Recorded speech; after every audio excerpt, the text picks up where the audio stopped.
Hello students, hope you all are doing good.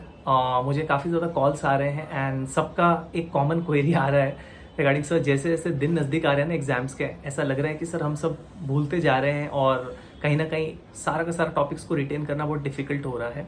तो ये actually आपका माइंड गेम है, क्योंकि वो माइंड का एक टेंडेंसी है, जैसे जैसे इवेंट नज़दीक आएगा ना वो आपको और डराते जाएगा। तो इससे बचने का एक टेक्निक ये है कि यू स्टार्ट स्पीकिंग। जब मैं कहता हूँ you start speaking, what I mean to say is, कोई भी आप एक सब्जेक्ट पकड़ लीजिए, जैसे फॉर एग्जांपल कॉर्पोरेट इशूअर। अब कॉर्पोरेट इशूअर में क्या क्या टॉपिक्स हैं, जैसे फॉर एग्जांपल कैपिटल इन्वेस्टमेंट्स। तो कैपिटल इन्वेस्टमेंट्स में आपको क्या क्या ध्यान आ रहा है कि यार इसमें प्रोजेक्ट का हम लोग एनपीवी निकालते थे, आईआरआर निकालते थे, एनपीवी वर्सेस आईआरआर में हम लोग एनपीवी को चूज करते थे। आईआरआर का ड्रॉबैक्स था कि re investment assumption and there can be a situation of multiple IRR. फिर प्रिंसिपल्स ऑफ कैपिटल इन्वेस्टमेंट, जैसे कि सम कॉस्ट को इग्नोर करना है, अपॉर्चुनिटी कॉस्ट को कंसिडर करना है। फिर ऑप्शंस इनसाइड द प्रोजेक्ट्स के केस में हमारे पास टाइमिंग ऑप्शन था, साइजिंग ऑप्शन था, फ्लेक्सिबिलिटी ऑप्शन था, फंडामेंटल ऑप्शन था एंड ऑल दैट। ठीक है, आगे बढ़िए। फिर आगे आपका से कैपिटल स्ट्रक्चर में बहुत सारे थियरीज थे। पहला वाला थियरी ये अज्यूम कर रहा था कि कोई टैक्सेस नहीं है, वो केस में value of the levered firm is equal to value of the unlevered firm. फिर सेकंड, जैसे हम लोग ने टैक्सेस को इनकॉर्पोरेट किया तो हमने देखा value of the levered firm is greater than value of the unlevered firm to the extent of tax benefit on the debt. फिर थर्ड वाला थियरी आ गया स्टैटिक ट्रेड ऑफ थियरी, जो कहता है value of the levered firm is equal to value of the unlevered firm plus tax benefit minus bankruptcy cost. बस खत्म, आगे मूव होना चाहिए।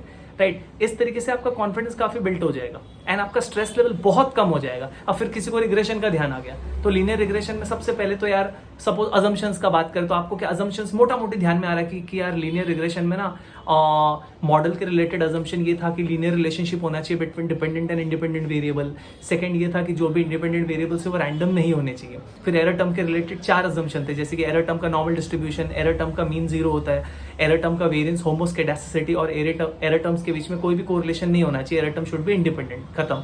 अनोवा टेबल को विजुअलाइज कर पा रहे हो क्या? रिग्रेशन वाला पार्ट, एरर वाला पार्ट, फिर टोटल वाला पार्ट। रिग्रेशन वाले पार्ट को डिग्रीज ऑफ फ्रीडम से डिवाइड करते हैं, मीन स्क्वायर्ड रिग्रेशन आता है। एरर वाले पार्ट को डिग्रीज ऑफ फ्रीडम से डिवाइड करते हैं तो मीन स्क्वायर्ड एरर आता है। Mean squared regression divide by mean squared error करेंगे तो एफ स्टैट आता है। फिर थर्ड वाला टेबल में हम लोग को स्लोप कोएफिशिएंट दिया रहता था, b0 हैट का वैल्यू, उसका standard error and T statistic, b1 hat का वैल्यू, उसका standard error and T statistic.